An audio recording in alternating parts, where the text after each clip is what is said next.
Et une balade dans la nature à présent. Hier, le Parlement européen a finalement adopté une loi sur la protection de la biodiversité. Un texte controversé et décrié d'ailleurs par le monde agricole. Il encourage les États membres à restaurer des écosystèmes abîmés. En Belgique, c'est le cas notamment des zones Natura 2000. Exemple avec Jérémy Dessal et Lucie Dendoven dans une roselière à La Hulpe. Nous sommes à Gaillarde, dans un hameau de La Hulpe.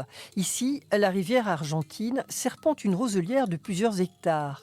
Les maisons sont proches, mais cette zone humide, préservée, enchante les riverains. C'est paisible et en même temps plein de vie. L'endroit est riche en oiseaux et en batraciens. Mais si cette roselière subsiste, c'est parce qu'une équipe de bénévoles la fauche chaque année.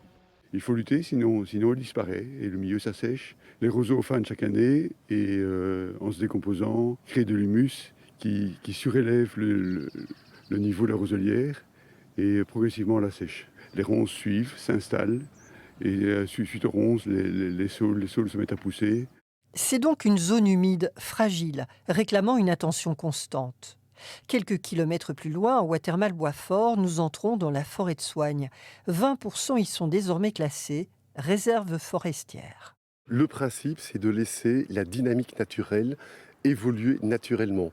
Donc on n'intervient pas, on ne coupe pas d'arbres au sein du massif, on laisse les arbres se dégrader naturellement jusqu'à leur dégradation physique. Ici, la nature laissée à elle-même renforce sa résilience. En votant la loi de restauration de la nature, l'Europe compte mieux se prémunir contre les changements climatiques. La nature permet de stocker du carbone et de ne pas l'émettre et ainsi de ne pas contribuer au réchauffement climatique. Ça permet aussi de mieux nous protéger des inondations et des sécheresses. En stockant l'eau, l'eau va nous protéger ainsi.